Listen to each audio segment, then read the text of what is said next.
Desperation has a distinct taste. For Susanna Wright, it tasted like grit, blood, and the bitter ash of a burning homestead in the unforgiving winter of 1889. In the lawless expanse of the Wyoming Territory, a woman wasn't supposed to survive alone. She was supposed to sell, marry, or die. Susanna had her father's revolver and a heart turned to stone, ready to choose death over surrender. She was standing on the precipice of total collapse when a stranger with a dark past rode out of the blizzard. He didn't offer pity. He didn't offer money. He offered the one thing she couldn't ask for. This is the true, untold story of how the West was really won not by guns, but by the terrifying courage to trust a stranger. The wind in Laramie County didn't just blow. It hunted.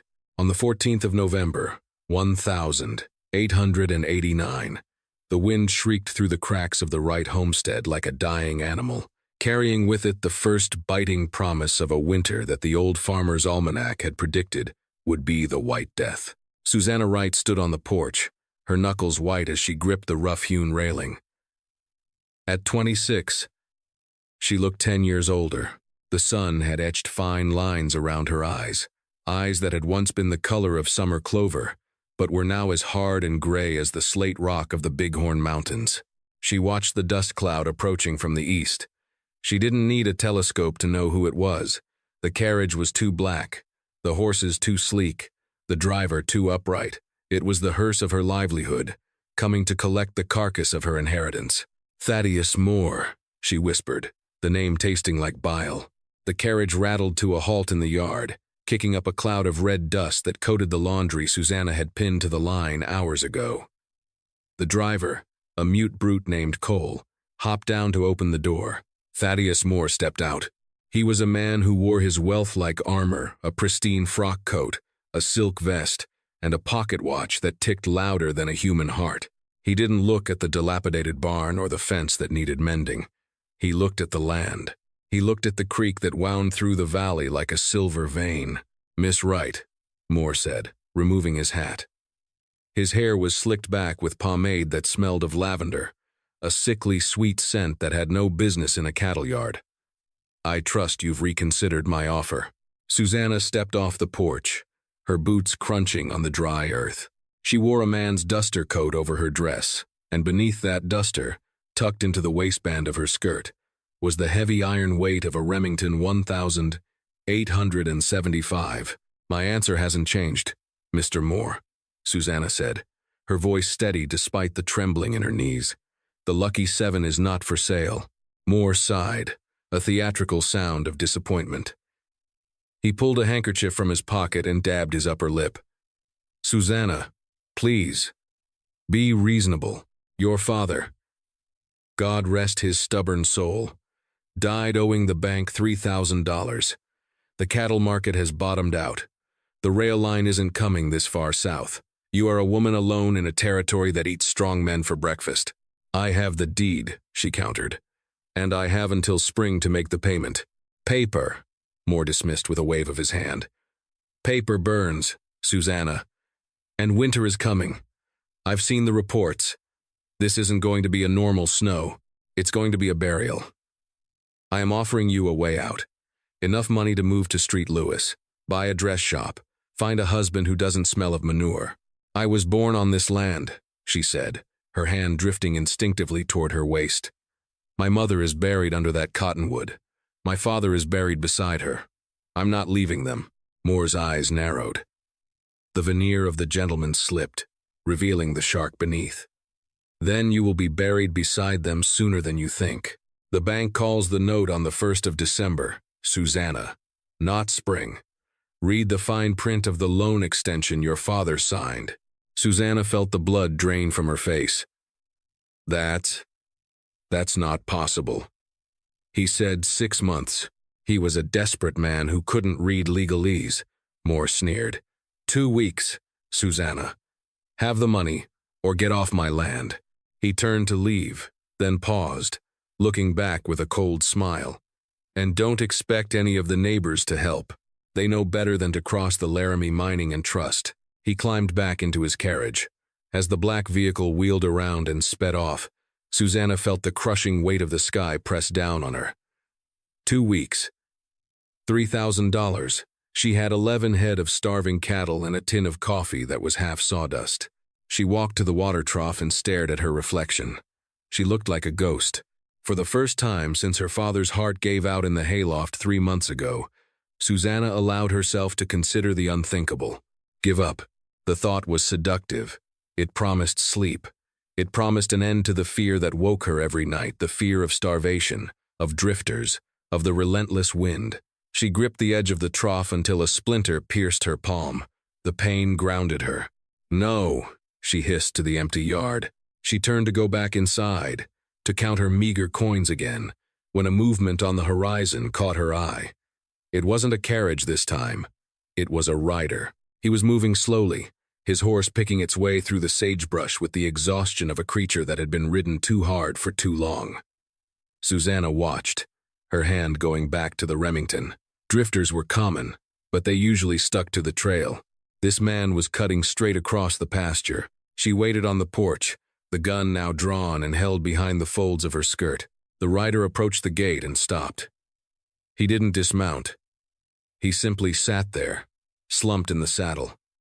He wore a canvas coat that had once been tan but was now stained with grease and dried blood. His hat was pulled low, obscuring his face. "Move along," Susanna called out, her voice ringing clear. "We have no work and no food for beggars." The man lifted his head. The movement was slow, painful. Under the brim of the hat, Susanna saw a face that looked like it had been carved from granite and left out in the rain. A dark beard covered his jaw, and a jagged scar ran from his temple into his hairline. But it was his eyes that stopped her. They were blue, piercing, and incredibly weary. "Not begging, ma'am," he rasped. His voice sounded like gravel grinding together. "Horse needs water. I can pay." He reached a gloved hand into his coat, but before he could withdraw it, he swayed violently. His eyes rolled back. "Mister," Susanna shouted. The man toppled from the saddle, hitting the hard-packed earth with a sickening thud. His horse whinnied and shied away. Susanna stood frozen. It could be a trick. It was a common bandit tactic: feign injury, lure the woman out, then attack. She kept the gun raised, waiting for him to spring up. He didn't move. The wind whipped his coat, revealing a dark, spreading stain on his side. Susanna cursed under her breath. She looked at the empty horizon where Moore had vanished, then at the fallen stranger. She was alone. She was broke. She was about to lose everything. And now she had a dying man in her front yard. She holstered the gun and ran to him. He was heavier than a dead calf. Susanna had dragged plenty of those in her time, but the stranger was dead weight of a different kind, dense with muscle and bone. "Come on," she grunted, hooking her arms under his shoulders. She dug her heels into the dirt, dragging him inch by agonizing inch toward the bunkhouse. The main house was improper, and she wasn't about to let a strange man sleep in her parlor. Dying or not, she managed to get him onto the straw tick mattress in the corner of the small, drafty bunkhouse. Up close, the smell of him was intense: sweat, horse, old tobacco, and the copper tang of fresh blood. Susanna lit the kerosene lamp and grabbed the shears she used for pruning. She cut away the layers of his shirt. There was a bullet hole just above his hip bone. It was angry and red, but it looked like a through and through. No exit wound meant the lead was still in him, or it had grazed him deep. She probed the wound with clean fingers, and the man groaned, his body arching off the mattress before slamming back down into unconsciousness. "Clean exit," she murmured, finding the jagged tear on his back. Lucky devil. She went to work with the efficiency of a rancher's daughter. She boiled water, cleaned the wound with whiskey from her father's hidden stash, and stitched the skin with a needle and thread, usually reserved for darning socks. When she finished, night had fallen. The temperature plummeted, and the wind began to howl in earnest. Susanna sat on a crate, watching him. Who was he? His hands were calloused, implying hard labor, but the gun in his holster, a Colt Peacemaker with a custom grip, suggested he made his living in a way that didn't involve a plow. She checked his saddlebags, which she had brought in from the porch. A change of socks. A tintype photograph of a woman who looked nothing like him. A sister? A lover? A box of ammunition, and a heavy pouch of gold coins. Susanna stared at the gold. There was easily $500 there. It wasn't enough to pay off more, but it was enough to buy feed for the cattle and food for herself. It was enough to run. She looked at the man. He was defenseless. She could take the money, saddle his horse, and be halfway to Cheyenne by morning. The thought hovered, shimmering in the lamplight.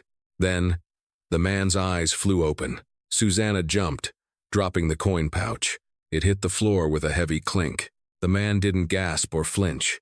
He went from unconscious to fully alert in a split second, his hand snapping out to grab her wrist. His grip was iron. "Where am I?" he demanded, his voice a low growl. "You're at the right ranch," Susanna said, refusing to pull away, staring him down. "You fell off your horse. I stitched you up. Let go of my arm." He stared at her, his eyes scanning the room, checking the exits, assessing the threat. Slowly, the tension left his shoulders. He released her. "My horse?" "In the barn. Fed and watered." He looked down at the pouch of gold on the floor. Then he looked back at her. "You counted it?" "No," Susanna lied. "I was looking for identification. I don't know who you are." "Name's Wade," he said, trying to sit up and grimacing. Wade Gentry.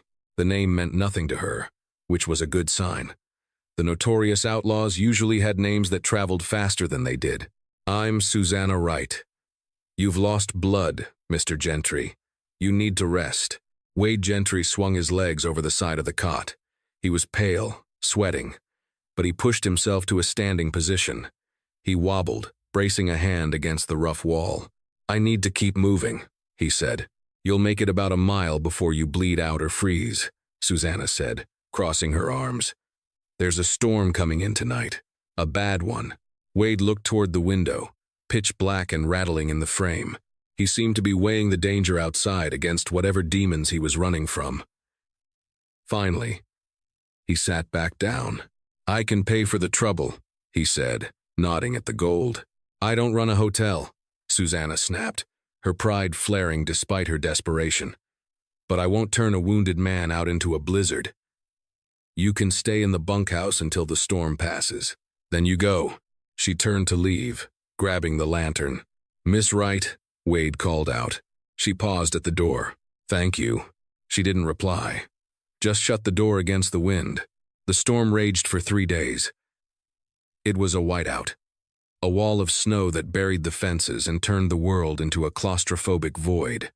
For 3 days, Susanna battled the elements alone. She tied a rope from the porch to the barn so she wouldn't get lost in the white haze while feeding the animals. Every muscle in her body ached. She was running on fear and stale biscuits. Wade Gentry stayed in the bunkhouse. Susanna brought him broth and water, keeping their interactions brief. He was healing with unnatural speed, a testament to a constitution hardened by a life she could only guess at. On the morning of the 4th day, the snow stopped. The sky was a brilliant, blinding blue, and the temperature was 20 below zero. Susanna was in the barn, struggling with a hay bale that had frozen solid. She was hacking at it with a pitchfork, tears of frustration stinging her eyes. She was exhausted. The deadline with more was 10 days away. The cattle were getting thinner. The roof of the barn was sagging under the snow load. She swung the pitchfork, but her boot slipped on a patch of ice. She went down hard, her hips striking the frozen ground. The pitchfork clattered away. She lay there, staring up at the rafters. She didn't have the strength to get up. The despair she had held at bay finally broke the dam. A sob ripped from her throat, followed by another. She covered her face with her hands, her body shaking. "I can't," she whispered. "I can't do this anymore." She heard the crunch of boots on straw. She scrambled to wipe her eyes, trying to sit up, but a hand reached down. Wade Gentry stood over her. He looked better. He had shaved, revealing a strong, square jaw, though the eyes remained guarded. He wore his coat, buttoned tight against the cold. "Take my hand," he said. Susanna hesitated, then reached up. He pulled her to her feet effortlessly. "I was just," she started, trying to find an excuse. "You were breaking," Wade said flatly. He didn't say it with judgment.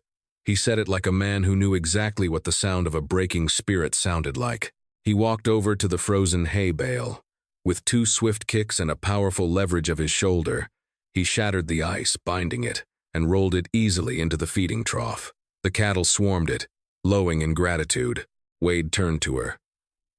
He took off his gloves and tucked them into his belt. He looked around the dilapidated barn, at the sagging beams, the starving animals, and finally, at the woman who was trying so hard to hide her trembling hands. He stepped closer. The space between them felt charged, electric.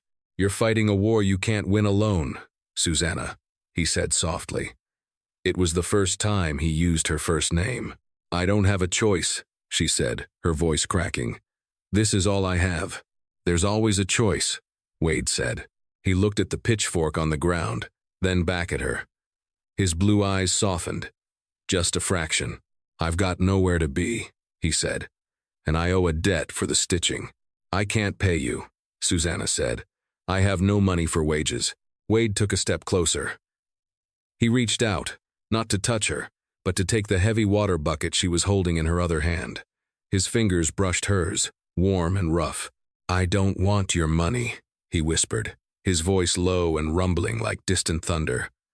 "You're carrying the weight of the world, Susanna. Let me carry your burden." Susanna stopped breathing. The words hung in the cold air, simple and devastating. "Let me carry your burden." She looked at him, really looked at him. She saw the danger in him. Yes, but she also saw something else. Capability, strength, and perhaps a form of penance he was seeking for sins she didn't know about. "Why?" she asked. Wade looked away, toward the open barn door and the blinding snow beyond. "Because I've carried my own for too long. Maybe a different load will feel lighter." He picked up the pitchfork. "Go inside. Make coffee. I'll finish the feeding." Susanna stood there for a moment, the tears drying on her cheeks. For the first time in months, she walked back to the house without the weight of the sky on her shoulders. But she didn't see the way Wade Gentry watched her go. And she didn't see him pull a crumpled piece of paper from his pocket, a wanted poster with a sketch of a face that looked suspiciously like his own, and shove it deep into the burning embers of the forge in the corner of the barn. The fire consumed it, but ashes always leave a stain. The transformation of the Lucky 7 ranch did not happen with a miracle. It happened with the grinding, sweating reality of labor. For the next week, Wade Gentry worked as if the devil himself were snapping at his heels. He didn't speak much. He simply moved from one disaster to another, fixing things that Susanna had long since given up on. He reinforced the barn roof, climbing the slick, ice-coated beams with a rope and a hammer, pounding nails with a rhythmic violence that echoed through the valley. He broke the ice on the creek every morning at 4. He mended the corral fence, replacing the rotted posts with fresh timber he dragged from the tree line himself. Susanna watched him through the kitchen window as she kneaded dough. She saw the way he favored his right side where the bullet had gone through, a subtle hitch in his step that he tried to hide. But he never stopped. It was strange, living with a ghost. He slept in the bunkhouse, ate on the porch steps despite the cold, refusing to come inside the main house out of some archaic sense of propriety, and spoke only when necessary. "Fence is up," he'd say. Or, "Roan mare has a stone in her shoe." But the silence between them was changing. It was no longer the silence of strangers. It was the comfortable, heavy silence of 2 soldiers in a trench. On the 24th of November, 6 days before the banknote was due, the reality of their situation came crashing back. Susanna was in the kitchen, staring at the ledger. The math was cruel. Even with the ranch running, they had no income. The cattle were too lean to sell for meat, and winter wasn't a buying season. She heard the sound of hoofbeats. Panic, cold and sharp, spiked in her chest. She grabbed the Remington from the table and went to the door. It wasn't Thaddeus Moore. It was his shadow, Cole. The massive, mute driver was on horseback this time, accompanied by two other men who looked like they'd been dredged from the bottom of a whiskey barrel. They stopped at the newly mended fence line. Susanna stepped onto the porch. "You're trespassing." Cole didn't speak. He simply pulled a pair of wire cutters from his saddlebag. He looked at Susanna, a dull emptiness in his eyes, and then clamped the cutters onto the top wire of the fence Wade had spent 2 days fixing. Snap. The wire coiled back like a snake. "Stop it!" Susanna screamed, raising the gun. Her hands shook. She knew she couldn't shoot a man for cutting a wire, not without hanging for it. And they knew it too. The other two men laughed. One of them, a man with a red scarf, unholstered his pistol and fired a shot into the air, spooking Susanna's milk cow. "Just doing some remodeling, Miss Wright. Mr. Moore thinks this fence is an eyesore." Cole cut the second wire, then the third. The post groaned and leaned. Susanna felt tears of impotent rage prick her eyes. They were going to dismantle everything, piece by piece, until she broke. Then a shot rang out. It didn't go into the air. It shattered the wire cutters in Cole's hand. Cole yelped a high, surprising sound and dropped the ruined tool, clutching his numbed fingers. The two other men spun their horses around, hands going to their guns. Wade Gentry was walking from the barn. He wasn't running. He wasn't shouting. He was walking with a terrifying, predatory calm. The Colt Peacemaker was in his hand, smoke curling lazily from the barrel. "You boys are making a mess," Wade said. His voice wasn't loud, but it carried across the yard like a crack of thunder. "Who the hell are you?" the man with the red scarf demanded, leveling his gun at Wade. "I'm the man who's going to bury you if you don't get off this land in the next 10 seconds, Wade said. He didn't break stride. He stopped 10 feet from the horses, standing out in the open, completely exposed. "Kill him," Cole grunted, finding his voice. Red Scarf squeezed the trigger, but Wade moved. It was a blur, a motion so fast it didn't seem human. He dropped to one knee, the Peacemaker barking twice in rapid succession. Bang, bang. Red Scarf's hat flew off, a bullet hole through the crown. The second man's horse reared as a bullet kicked up the dirt inches from its hoof. "Next ones don't miss," Wade called out from his crouch. His eyes were blue ice. "Tell Moore the eviction notice is disputed." The horses were panicking. The men were panicking. They had come to scare a woman, not fight a gunfighter. "Crazy bastard," Red Scarf yelled, fighting to control his mount. "Let's go." They spurred their horses, tearing up the ground as they fled back toward town. Cole lingered for a second, staring at Wade with a look of pure hatred, before turning to follow. Susanna stood on the porch, her heart hammering against her ribs. She had seen men shoot before. Her father had been a decent shot, but she had never seen anything like that. That wasn't ranch work. That was an executioner's trade. Wade stood up, dusted the snow off his knee, and holstered his gun. He walked over to the cut fence, inspecting the damage. "Wade," Susanna whispered. He turned to look at her. The adrenaline hadn't left him yet. His face was hard, the scar on his temple white against his flushed skin. "Who are you?" she asked, the question trembling in the air. Wade looked at the horizon where the men had disappeared. "Just a man carrying a burden, Susanna. Like I said, normal men don't shoot like that. Normal men don't survive in this territory," he countered. He walked toward the porch, stopping at the bottom step. He looked up at her, and the hardness in his eyes cracked, revealing a deep, exhaustion-soaked sorrow. "They'll be back, and they'll bring more men. We need money, Susanna. Bullets won't pay the bank." "I know," she said, her voice hollow. "But I don't have it. There's a bounty," Wade said quietly. Susanna frowned. "A bounty? On a wolf. A big gray. Been killing cattle over in Carbon County. The Stock Growers Association put $500 on its head." "That's a myth," Susanna said. "That wolf is a ghost story. Nobody's ever seen it. I saw tracks by the creek," Wade said. "Fresh ones. Massive prints. He's moved into the valley for the winter." Susanna stared at him. $500. It wouldn't pay the whole debt, but it would buy an extension. It would buy time. You want to hunt a ghost wolf in a blizzard? I don't have much else to offer you, ma'am, Wade said. I can fix fences, and I can kill things. That's my resume. Susanna looked at the determined set of his jaw. She realized then that he wasn't just doing this for her. He was doing it because he needed the violence. He needed a target that wasn't himself. We hunt it together, she said. Wade shook his head. Too dangerous. It's my land, Susanna said, gripping the railing. And I'm the only one who knows the box canyons where he'd hole up. You drive him, I trap him. We go together, or you don't go. Wade studied her face. He saw the same steel he had seen the first day. He nodded once. Get your rifle. We leave at dawn. The high country was a graveyard of trees and stone. The wind up here didn't scream. It whispered, a low, insidious sound that drove men mad. Susanna and Wade had been tracking the wolf for 2 days. They had ridden deep into the foothills of the Laramie Range, leaving the horses in a sheltered draw and continuing on foot. The snow was thigh-deep in places.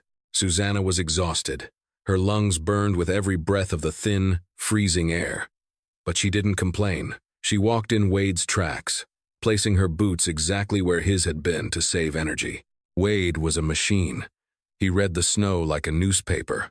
A broken twig, a disturbed patch of ice, a drop of urine. He saw a narrative where Susanna saw only white. He's close, Wade murmured, crouching by a rocky outcrop. He's circling back. He knows we're here. Smart animal, Susanna whispered, adjusting her scarf. Not an animal, Wade said darkly. A survivor. He's old. His teeth are likely bad. That's why he's down here killing calves instead of elk. He's desperate. Susanna looked at Wade. Desperate. Like them. They set up camp in a small cave as the sun began to dip, painting the snow in hues of violet and blood orange. Wade built a small fire, feeding it sparingly with dry wood he'd carried in his pack. They sat close to the fire, the warmth a small island in the ocean of cold. Wade took out a piece of dried beef and split it with her. Tell me about the debt, Wade said suddenly. He wasn't looking at her. He was cleaning his rifle. Susanna chewed slowly. My father. He was a good man, but he trusted people. Thaddeus Moore came to town 3 years ago. He started offering loans for expansion, new equipment, better breeding stock. He made it sound like progress. Dad signed. Then the water rights upstream got bought up and dammed. The cattle got sick. The price of beef dropped. It happened so fast. Moore bought the water rights? Wade asked, looking up. Through a shell company. We found out too late. Wade's jaw tightened. It's a classic squeeze. He didn't lend you money to help you. He lent you money to own you. I know that now, Susanna said bitterly. But Dad, the guilt killed him. He felt like he failed me. He didn't fail you, Wade said softly. He was fighting a rigged game. Susanna looked at him, the firelight dancing in his eyes. And you, Wade? Who did you fail? The question hung in the air. Wade stopped cleaning the gun. He looked down at his hands, hands that had killed men, hands that had fixed her fence. Her name was Sarah, he said, the name sounding foreign on his tongue, as if he hadn't spoken it in years. She was. She was everything I wasn't. Soft, kind. She thought she could save me. What happened? I was a lawman. In Kansas. I thought the badge made me bulletproof. I brought my work home. A gang I'd broken up. They came for me. I wasn't there. Sarah was. He didn't finish. He didn't have to. The silence filled in the horrific details. I hunted them, Wade continued, his voice devoid of emotion. Every single one of them. Took me 2 years. I crossed state lines. I broke every law I'd sworn to uphold. By the time I was done, I wasn't a lawman anymore. I was just empty. Susanna reached out and covered his hand with hers. He flinched, but he didn't pull away. You're not empty, she whispered. I see you. You're here, helping a stranger for no reason. That's not empty. Wade turned his hand over. intertwining his fingers with hers. His grip was strong, desperate. For a moment, the world wasn't cold. It wasn't cruel. It was just two broken people holding on to each other in the dark. Susanna, he breathed, leaning in. A howl shattered the night. It was close. Incredibly close. Wade pulled back instantly, the tenderness vanishing, replaced by the instinct of the hunter. He kicked snow over the fire, plunging them into darkness. "He's here," Wade hissed. They grabbed their rifles and moved to the mouth of the cave. The moon was full, illuminating the valley floor in a ghostly silver light. And there he was. The wolf was massive, easily 150 pounds. His fur was a matted tapestry of gray and white. He stood on a ridge about 100 yards away, looking down at them. He didn't look like an animal. He looked like a prehistoric spirit. "Take the shot," Wade whispered. "He's yours." Susanna raised her rifle. Her heart was pounding so hard she thought it would throw off her aim. She peered through the sights. The wolf was staring right at her. She thought of the calves he had killed. She thought of the money. She thought of Thaddeus Moore laughing in his carriage. She exhaled, her finger tightening on the trigger. Crack. The rifle kicked against her shoulder. The wolf didn't fall. He flinched, a puff of fur erupting from his shoulder, and then he was gone, vanishing over the ridge like smoke. "I hit him," Susanna cried. "I saw it." "Shoulder shot," Wade said, already moving. "He's wounded. We have to finish it." They ran out of the cave, scrambling up the ridge. They followed the trail of blood bright, hot crimson on the snow. They tracked him for a mile, into a box canyon with steep, sheer walls. "He's cornered," Wade said, slowing down. "Careful. A wounded king is the most dangerous thing on earth." They moved into the shadows of the canyon. The wind died down. The silence was absolute. Suddenly, a gray blur launched from the rocks above them. It didn't go for Susanna. It went for Wade. The wolf hit him with the force of a freight train, knocking him into the snow. Wade's rifle flew from his hand. The beast was on top of him, jaws snapping for his throat. Wade got his forearm up, shoving it into the wolf's mouth, the thick canvas of his coat tearing as teeth met flesh. "Wade!" Susanna screamed. She raised her rifle, but she couldn't shoot. They were a tangle of limbs and fur. If she missed, she'd kill Wade. Wade was shouting, grunting with effort, his free hand fumbling for the knife at his belt. The wolf was thrashing, its claws raking down Wade's chest. Susanna dropped the rifle and drew the Remington from her belt. She ran forward, closing the distance until she was 5 feet away. "Wade, move your head." Wade roared and bucked his hips, throwing the wolf slightly to the side. Susanna stepped in, placed the barrel of the revolver against the wolf's flank, and pulled the trigger. The gunshot was deafening in the confined space. The wolf convulsed, then went limp, collapsing heavily onto Wade's chest. Silence rushed back into the canyon. Susanna stood there, chest heaving, smoke drifting from her gun. She dropped to her knees and shoved the heavy carcass off of Wade. "Wade? Wade!" He lay in the snow, gasping for air. His coat was shredded. His left arm was bleeding badly where the wolf had bitten him. But he was alive. He looked up at her, his eyes wide. Then he started to laugh. It was a dry, rasping sound. You didn't miss that time," he wheezed. Susanna fell forward, hugging him, burying her face in his neck. He wrapped his good arm around her, holding her tight. "We got him," she sobbed. "We got him." They lay there in the snow for a long time, the dead wolf beside them, the contract of their partnership sealed in blood. They rode into Laramie town like conquering heroes, the massive carcass of the wolf draped over the back of Wade's pack horse.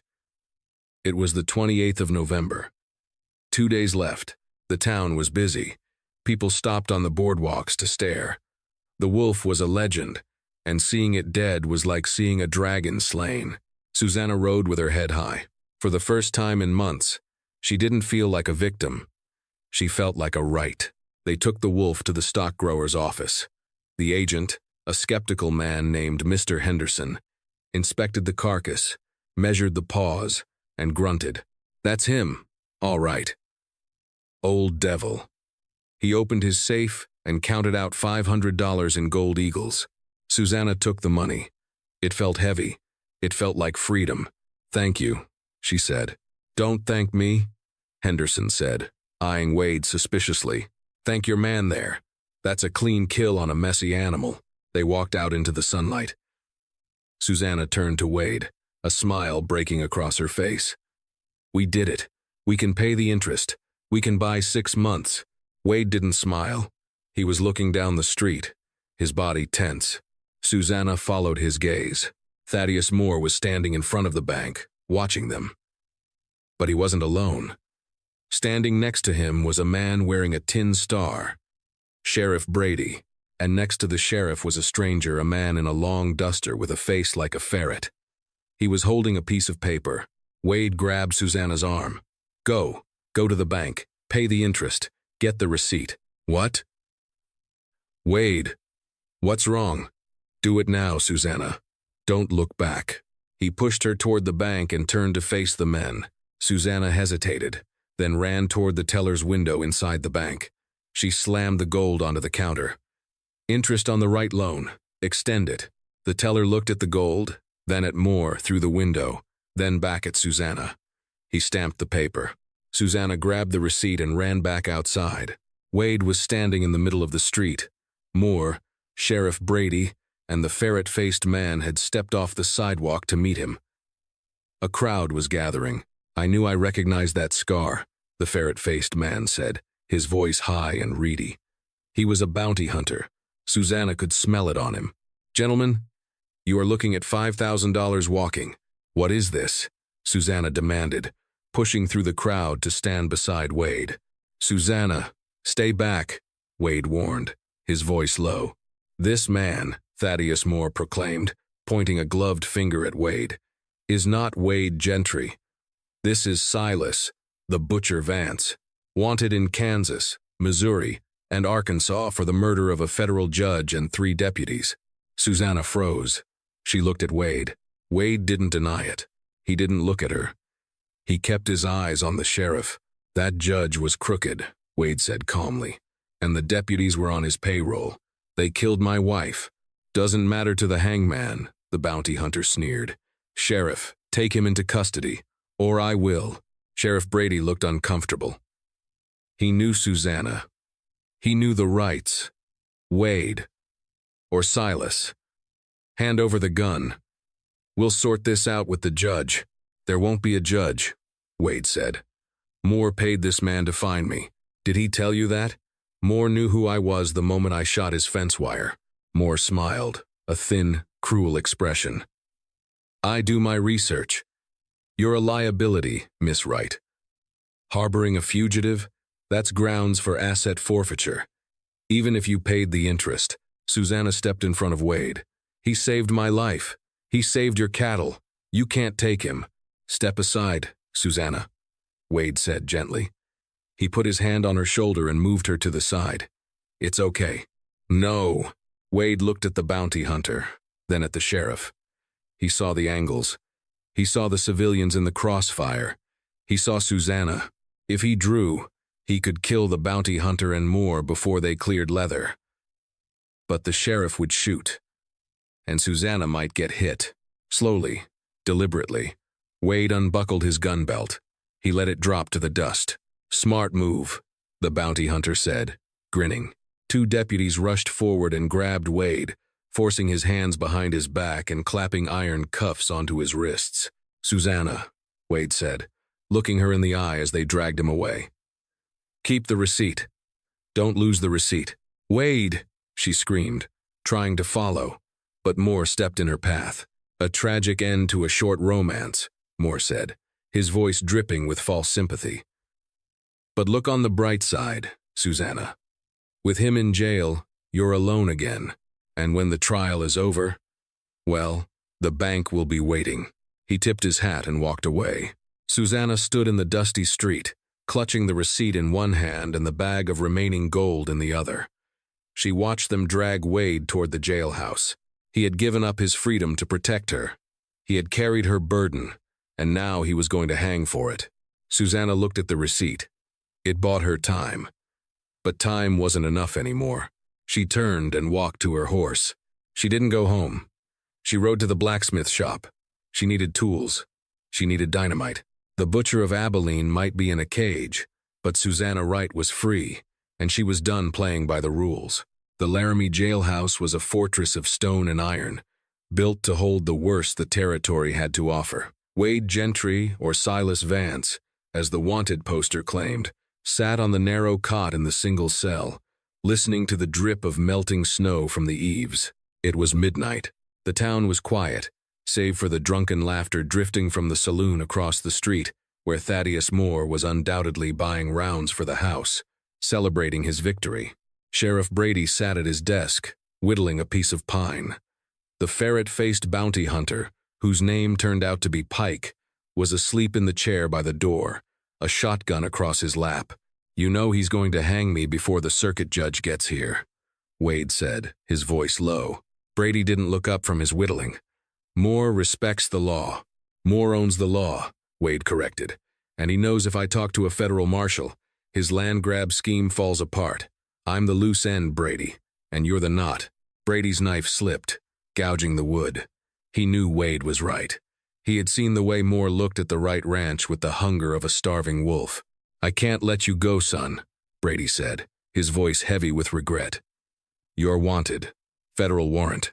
"I killed men who deserved it," Wade said, leaning forward, the chains on his wrists clinking. "That judge in Arkansas? He was running a ring of cattle thieves. He sent those deputies to burn my house down to shut me up." Sarah was inside. Brady stopped whittling. He looked at Wade, really looked at him. He saw the grief etched into the man's face, a map of suffering that no courtroom sketch could capture. "Doesn't matter what I believe," Brady whispered. "Pike there. He only believes in gold." Outside, the wind began to pick up again. But this wasn't the natural wind of the plains. It was something else, a low, rhythmic thumping sound, followed by the frantic bawling of cattle.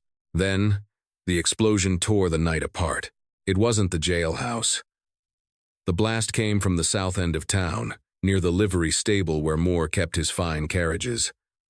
The ground shook, dust raining down from the jailhouse ceiling. Pike jerked awake, racking his shotgun. "What in blazes?" "Fire!" someone screamed from the street. "The livery is on fire." Pike scrambled to the window. "It's a diversion," he spat. "Watch the prisoner." But the chaos was just beginning. Through the smoke and the shouting, a wagon came careening down Main Street. It wasn't being driven by a horse. It was being pushed by a stampede. Susanna Wright had emptied her corral. She had driven her 20 remaining head of cattle into town, spooking them with gunshots and the smell of smoke. The animals were frantic, a wall of beef and horn flooding the narrow street, smashing into storefronts, overturning water troughs, and creating absolute bedlam. "What is going on out there?" Brady yelled, standing up. The front door of the jailhouse burst open. It wasn't kicked in. It was blown off its hinges by a second, smaller explosion, a stick of dynamite rigged to the latch. Wood splinters flew like shrapnel. Pike fired his shotgun blindly into the smoke, blowing a hole in the door frame. Susanna stepped through the haze. She wore her father's duster, a scarf pulled up over her nose, and the Remington in her hand. She didn't look like a rancher anymore. She looked like an outlaw queen. "Drop it," she screamed, leveling the gun at Pike. Pike sneered, pumping the shotgun. "You got grit, girl, but you ain't got the—" Click. Pike frowned. He had fired both barrels in panic when the door blew. He was empty. Susanna didn't hesitate. She fired. The bullet took Pike in the shoulder, spinning him around and sending him crashing into the gun rack. She swung the gun to Sheriff Brady. Her eyes were wild, wide with fear and adrenaline. "Keys," she choked out. "Now." Brady looked at Pike groaning on the floor, then at the chaos outside where the town was trying to wrangle the cattle. He looked at Wade, who was standing at the cell bars, watching Susanna with an expression of awe and terror. Brady slowly reached into his pocket. He pulled out the key ring. "Go out the back," Brady said softly, tossing the keys to Susanna. "My horse is saddled. Take the canyon trail." Sheriff? Susanna lowered the gun, confused. I didn't see nothing, Brady said, sitting back down and picking up his whittling knife. Just a confusion caused by the fire. A tragic escape. Susanna didn't question him. She unlocked the cell. Wade stepped out, kicking the cell door open. He didn't say a word. He grabbed Susanna's face in his hands and kissed her hard, desperate. A kiss that tasted of gunpowder and salvation. We have to move, he said, breaking away. He grabbed a Winchester from the rack, stepped over the moaning Pike, and led Susanna out the back door. They mounted the sheriff's horse. Riding double, Wade spurred the animal, and they galloped into the darkness, leaving the burning town and the furious shouts of Thaddeus Moore behind them. But as they rode toward the high country, Wade knew this wasn't over. Moore wouldn't stop. He couldn't stop. The bank audit was coming in January. If he didn't have the deed to the Lucky Seven by then to cover his embezzlement, he would be the one hanging. Where are we going? Susanna shouted over the wind. We can't run, Wade yelled back. He'll send riders to every train station between here and Omaha. We have to finish this. How? We go back to the ranch, Wade said, his voice grim. We dig in, and we wait for the devil to come to us. The siege of the Lucky Seven began on the 2nd of December, 1889. It was a date that would later be etched into the local history books, though the true details were often scrubbed to protect the reputations of powerful men. Wade and Susanna had fortified the main house. They had boarded up the windows with thick oak planks, leaving only narrow firing slits. They had dragged the heavy cast-iron stove in front of the door. They had brought in every bucket of water and every scrap of food they had left. They were alone. The neighbors, frightened by Moore's threats, had shuttered their own homes and stayed away. At dawn, they came. Thaddeus Moore didn't bring the law this time. He brought an army, 12 hired guns, men with cold eyes and no allegiance to anything but silver. They rode up to the fence line, a dark smudge against the pristine snow. Moore sat in his carriage, well out of rifle range, watching through a brass spyglass. Burn them out, Moore shouted, his voice carrying on the thin air. The first volley of gunfire shredded the silence. Bullets slammed into the siding of the house, punching through the wood and shattering the china in the cabinet. Susanna huddled on the floor, reloading the Remington. Wade moved from window to window, the Winchester cracking with deadly precision. Every time he fired, a man on the fence line dropped or scrambled for cover. They're flanking left, Wade shouted. Susanna, watch the kitchen door. Susanna scrambled to the back of the house. She saw 2 men creeping through the garden, torches in their hands. They were going to torch the porch. She propped the Remington on the windowsill, her hands trembling. She thought of her father. She thought of the wolves. She thought of Wade, bleeding in the snow. She fired. The man with the torch yelled and dropped it in the snow. The second man returned fire, the bullet singing past her ear and embedding itself in the wall. I can't hold them off forever, Wade, she screamed. Just a little longer, Wade yelled back. He was bleeding again, a graze on his cheek. The battle raged for an hour. The house was being turned into Swiss cheese. Smoke was beginning to curl from the front porch where a torch had finally found purchase. We're out of time, Wade said, retreating to the center of the room. He looked at Susanna. His face was streaked with soot and sweat. Susanna, listen to me. There's a trap door in the pantry. It goes to the root cellar. The vent comes out by the creek. You go. No, Susanna said, standing up. I'm not leaving you. They want me, Wade pleaded. If I walk out there, they might let you live. They want the land, Wade. They'll kill us both. Suddenly, a massive boom shook the ground. It wasn't dynamite. It was a different sound, a deep, roaring rumble that grew louder and louder, like a freight train approaching from the north. The shooting stopped. Outside, the hired guns looked around in confusion. The ground beneath their horses' hooves began to vibrate. What is that? One of the men yelled. Wade moved to the window. He looked north, toward the ridge where the illegal dam held back the reservoir Moore had built to starve the valley. A wall of water, 20 feet high, was cresting the ridge. The dam, Wade whispered. It broke. Susanna joined him at the window. How? I didn't use all the dynamite on the jail door, Wade said, a grim smile touching his lips. I sent the sheriff's horse north with a saddlebag rigged to a slow fuse. I set it loose before we came inside. I hoped he'd head for the water. It was a gamble of insane proportions. A 1 in a million shot. But luck, it seemed, favored the desperate. The water hit the valley floor with the force of God's own wrath. It wasn't just water. It was ice, timber, and mud. It swept through the lower pasture where Moore's men were positioned. The hired guns didn't stand a chance. The flood wave smashed into them, sweeping horses and men away like toys in a bathtub. Moore's carriage was lifted up, spun around, and tossed into the churning brown torrent. The water slammed into the porch of the Lucky Seven, tearing away the burning railing. But the house, built by Susanna's grandfather on the highest point of a stone knoll, held fast. The foundation groaned, the floorboards buckled, but it stood. Wade and Susanna clung to each other as the world outside turned into a liquid nightmare.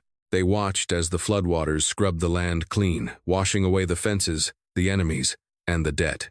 The flood of 1,889 was recorded in the Wyoming archives as a structural failure due to ice pressure. Thaddeus Moore's body was found 3 miles downstream, entangled in the roots of a cottonwood tree. His pockets were full of wet, useless contracts.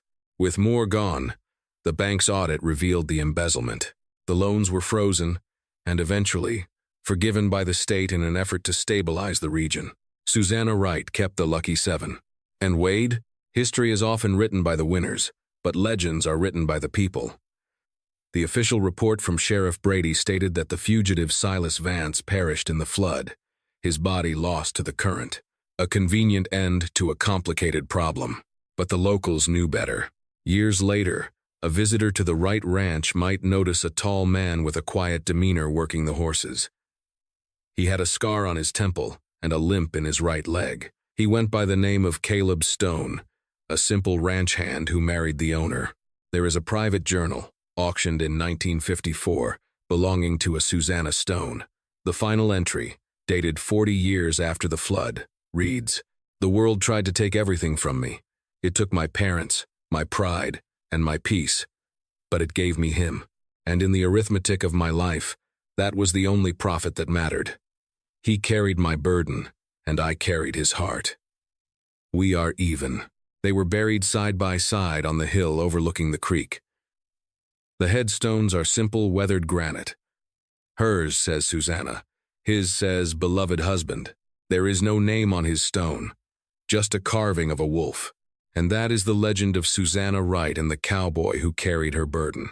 A story of how the West was truly won not by the law, but by the unbreakable bond between two people who had nothing left to lose but each other. If you enjoyed this journey into the untold history of the American frontier, please smash that like button. It helps the algorithm find more stories like this. Don't forget to subscribe and hit the bell notification so you never miss a tale of grit, survival, and romance. Share this video with someone who needs a reminder that even in the darkest winter, hope can ride in from the storm. Thanks for watching, and I'll see you on the next trail.